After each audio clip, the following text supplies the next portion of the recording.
Hello planty friends, happy that you guys are here. My name is Deanna. If you're new to my channel, if you enjoy plants like many of us do, then you're definitely going to enjoy this channel because we are sharing lots of things plant related. So plant shopping, plant decorations, and plant care. My plant journey. So if you like all this content like I do, then click and subscribe, okay? And give it a thumbs up if you enjoy. So today I think is a very special video because I will be featuring one of my most special plants, and it's this beauty. Isn't she like stealing the attention? She is gorgeous. Like literally I want to stay here in my bathroom and stare at her all day long because she's flowering.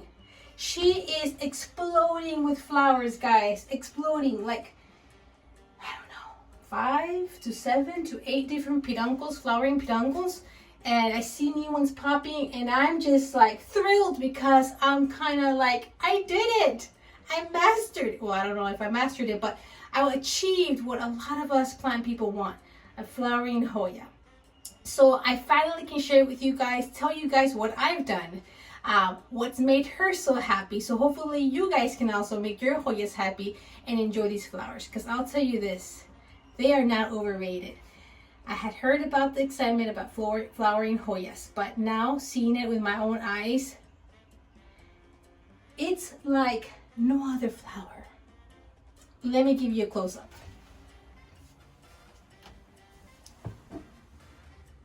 I mean, come on. This is the most delicate, finely made flower. It's like a star with another star on top, different consistencies and textures. One seems almost like it's a suede. This light pink almost seems like a suede. The one on top almost seems like it had been placed right on top, and it's shiny and more waxy. And then it ends up with a little point right in the middle. I mean, this is unreal. This is my Hoya Krimson Queen, by the way. This is the queen, and she's become a queen and stating who she is with all these beautiful flowers. As you can tell, the queen is the one that has the white edges, and it can just give you bursts of white leaves like this. Look at that. And when they just come out, they're pink. The leaves are pink when they just come out. Like before they turn white, they're pink. I don't know if there's pink right now, but they are. So can you imagine this plant? I mean, you're looking at it actually, but if you could see the 3 colors in it, the green, the white, the pink, it is mesmerizing. And now, guys, look. There's another peduncle here. Isn't this crazy? It's gonna shoot two different flower in the same tip.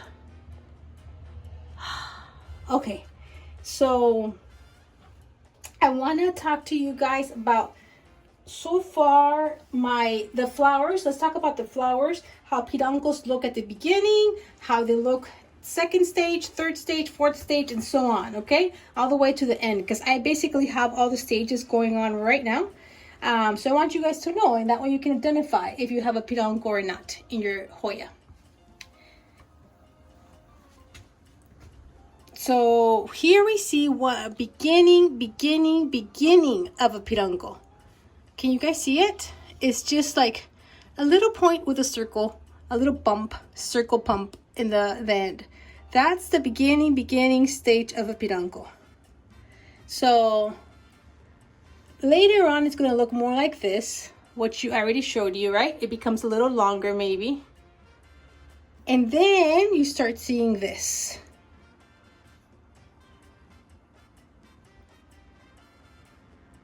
You see how it starts developing the different little flowers, very small. And then I'm going to bring you down. Then you get something like this. where it starts kind of just elongating a little bit more and growing in size, the little circles.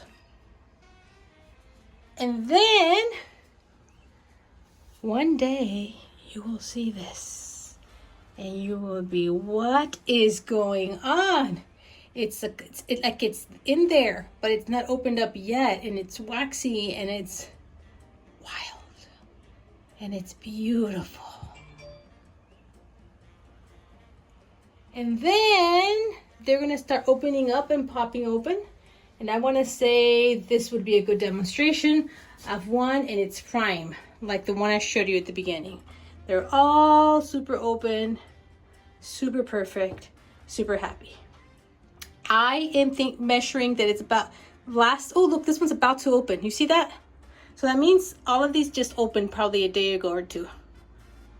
Once they all open, they'll stay in these conditions, at least in my plant, about a week and a half-ish, approximately 1 to 2 weeks, I would say.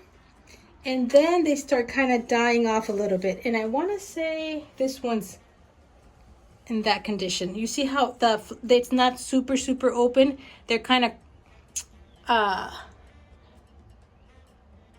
guess, kind of closing up a little bit in a way. And I would say an example would be like that, right there. So that's showing already aging. Oh, the flower's aging. Okay, and then when it's already almost dried up, there's one in here. Let's go into this jungle. This one's basically dried up, guys. Oh man, it's actually falling the moment you touch it. These are kind of dried off, and yes, I think they're gonna just start crumbling and falling off. But it seems like it's producing more and more peduncles because it is happy. Now, another question that I got, I posted this plant and it was flowering on my Instagram, and one of you guys asked, does it smell like chocolate? Well, it actually,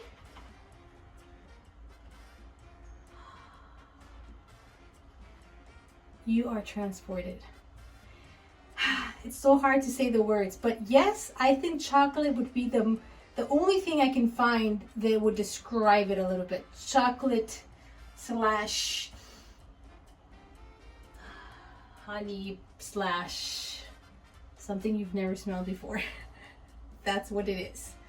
So I really hope you guys can smell one yourselves, because when I come and I smell it, I'm just, when time stops and you're experiencing something so special, that's how it is looking at these flowers and smelling them. And it's something, it's a phase so special on this plant that you're not gonna have this all year. So it's just like you wanna stop your life, and you should, when you have these flowering plants and these beautiful plants, stop your life, stop and meditate and enjoy and be grateful for all the wonderful things you have and this gift of a plant that we have to enjoy. Okay, now I'll tell you a little bit more on my care for this plant. I feel that prime location is needed on a Hoya in order for them to flower. So what is prime location? In my book, prime location of your house for a plant is where they get morning sun. I don't think I've found any plant of mine yet that is not happy with morning sun. I mean, yes, direct sunlight in the morning only, not the afternoon. That's really harsh. And I am speaking of the sun in my area.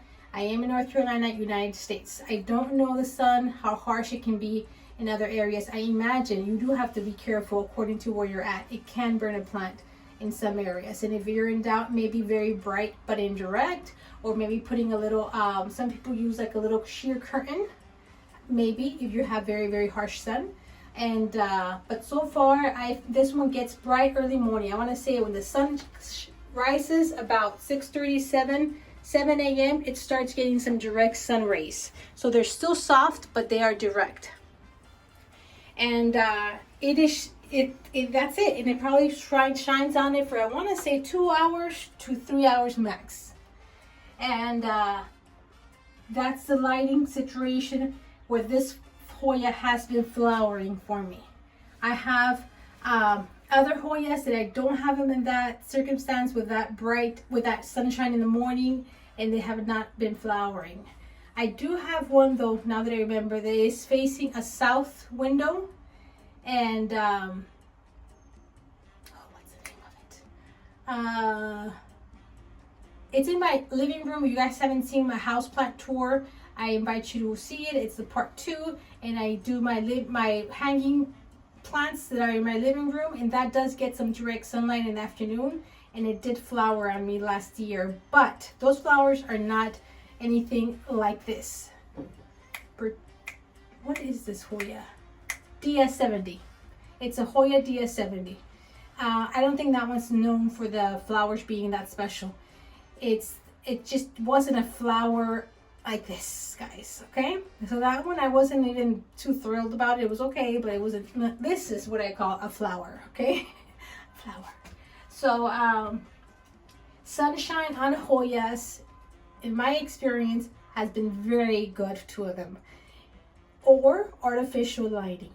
I do have my IKEA greenhouse, and I have some Hoyas in there, especially my smaller ones, and I have seen a lot of growth with having these lightings. And I do have an IKEA greenhouse video, and I do share about the exact name of the lights that I use in my IKEA greenhouse, and I really recommend those lights because they are doing great for my plants. So when I need to buy more lights, I'm gonna buy the same ones because they are doing so good under that lighting situation. So light for Hoyas is very important if you want to see growth and if you want to achieve flowering.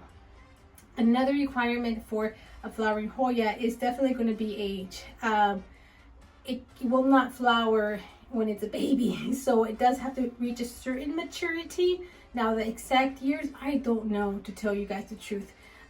This one obviously is a very mature one, and this one is about 7 feet long. If I entangled her, at first I had she was all the way to the floor, but she looked kind of bare on the top, so then I wrapped her up, and that way she could look a little fuller on the top instead of, you know, stringy. I want to say the age, from what I remember reading a little bit, is 2 to 3 years is the age of a Hoya. And if I'm wrong, please tell me and comment below if you guys know about the age of maturity when a Hoya can start flowering. So I recommend, if you guys ever have a chance of buying a more mature Hoya, a longer Hoya, fuller Hoya, obviously longer would mean age, then I would really recommend you pick one up. And obviously just get one that's not a super expensive plant. Hoya Krimson Queens and Princesses, at least in the United States, are not that expensive, and you can find bigger ones, at least in my area. Sometimes big box stores has brought them in. I know that my Princesses are from big box stores like Walmart and Lowe's, and there's more chance you can get those flowers. So I'm gonna keep my eyes out. I'm gonna work on my Princesses. Hopefully they can flower for me too. But I don't have so many windows to have my prime location, so that's what's limited. I have Hoyas in different situations around my house, and it's good because it's letting me kind of experiment and learn and see. Water. How I water this Hoya, or basically all my Hoyas, is I will come and I will do a little, check them like this, squeeze them and see if they feel firm or if they feel soft. This one right now feels firm. Okay, it feels like it's kind of thick. When it needs water, it feels thinner and it's easy bendable. And that's an easy way for me to just walk in here and boop, do a little check. Does my Hoya need water? And that way I'll know. When it starts feeling a little bit thinner, next step that I do a lot of times is I pick up the pot and I kind of weigh it, because I just start identifying what is something that feels heavy and what feels light. And when it gets to feeling light, then obviously it needs water. Or I will get my moisture meter. That means I'll stick it in here and I'll read the number, and I will only water it when it reaches basically the 1, 2, 3 number, which is the dry. So I water my Hoyas when dry, at least especially this one.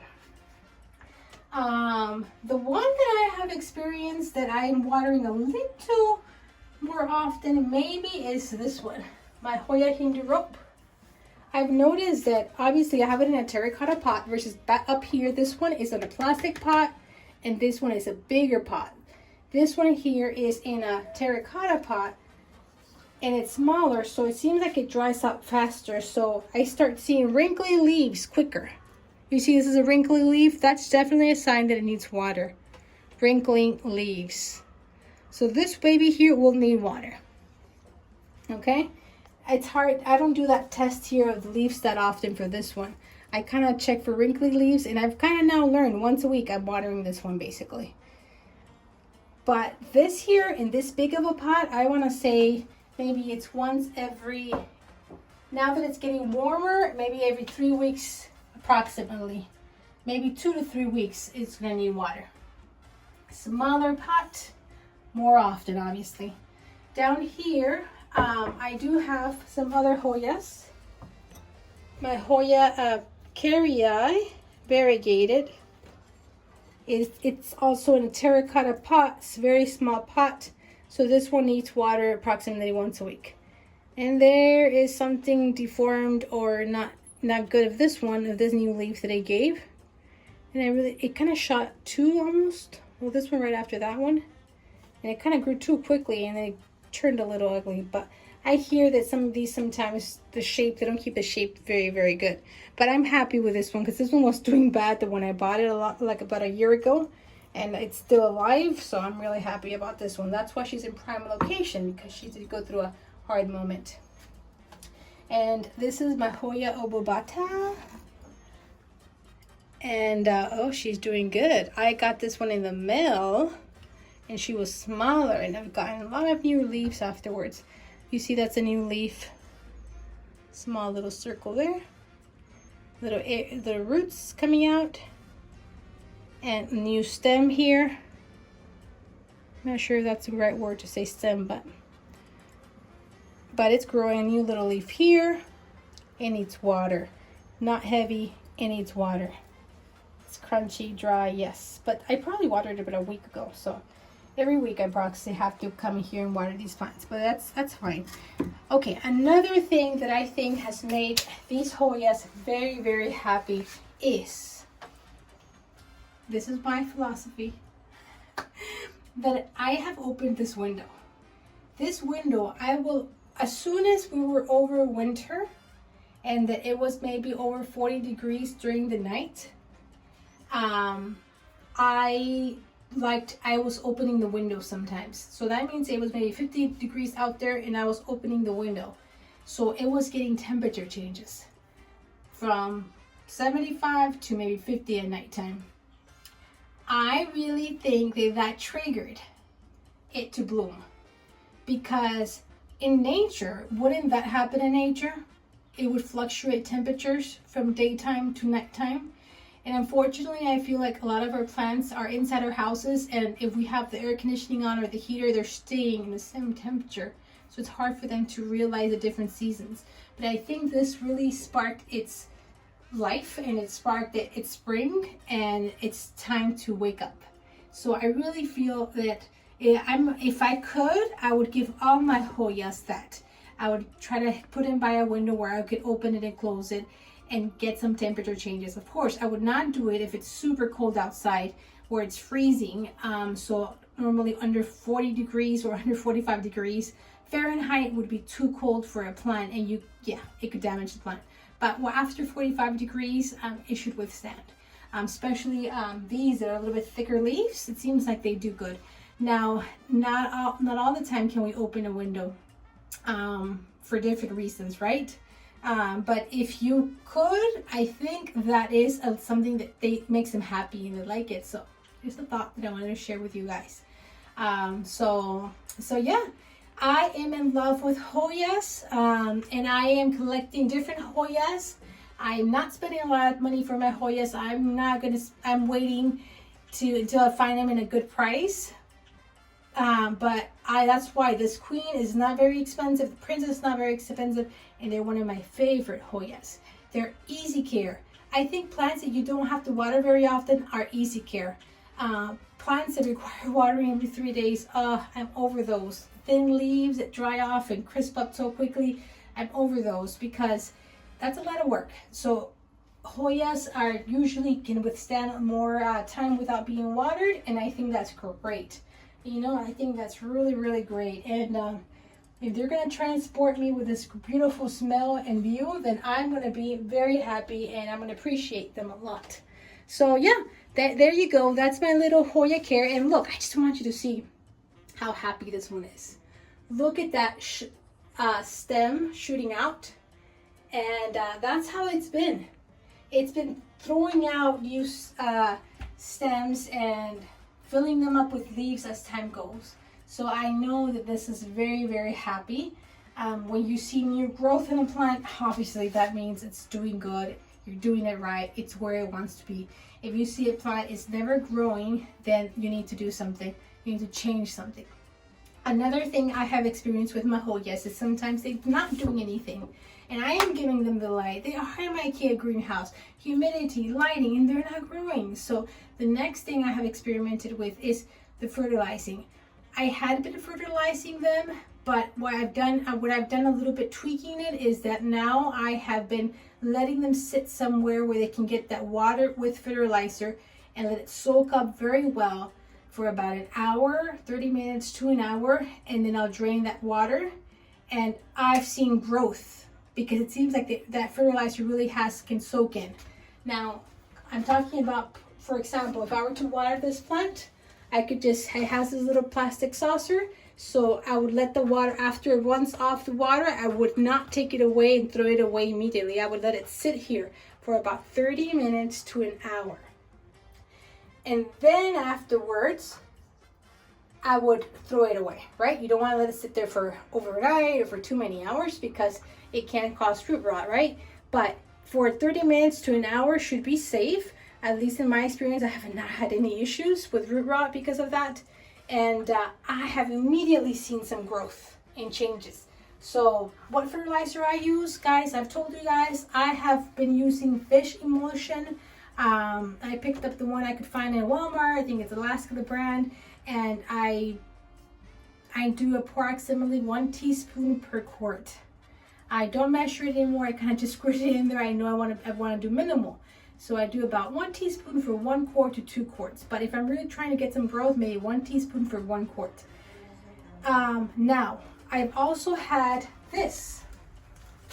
I know a lot of you guys, there's a lot of rumors, a lot of people say, use orchid fertilizer spray, the Miracle Grow, for your Hoyas. I don't know if you guys have done this or not, but I have been hearing that through the years. So I've had this, so I do come and I spray it. Now, right now that it's flowering, I'm not spraying it. I sprayed it a couple of times. Did this really make it flower? I don't think that was the solution. I think if you spray it with this, but you don't have it in good sunlight, it's not gonna flower at you. But I did do it because it was here and I thought, hey, why not? But I did my fish emulsion. Like I told you, it has prime location. I have sprayed this on it. It has not damaged it at all. So it seems like it has been safe. I have sprayed my other Hoyas with it. But honestly, it's not one thing that I'm thinking about doing all the time to all my Hoyas. I'm thinking fish emulsion, basically. Now, I am starting to now work with other fertilizers like liquid dirt. But I'm just starting. So it's been only about, I don't know, 2-3 weeks that I started. So I will see in the future if I see growth with that. I'm thinking of switching it up, between fish emulsion and the liquid dirt. So that's, I think, all right. I think I've covered all my care for Hoyas, what I've been doing, and how it's actually been working. So I'm really happy to share with you guys my care tips for Hoyas. I hope you enjoyed this video. And if you guys have any comments like I've asked and mentioned, please contribute so we can all learn together on our plant journey, and we can recommend plants to each other that are easy and beautiful to take care of. I hope you enjoyed. Don't forget to subscribe and give it a thumbs up and share this video with some of your friends that might be interested. Thank you so much and have a great day. Enjoy all your beautiful plants. Bye.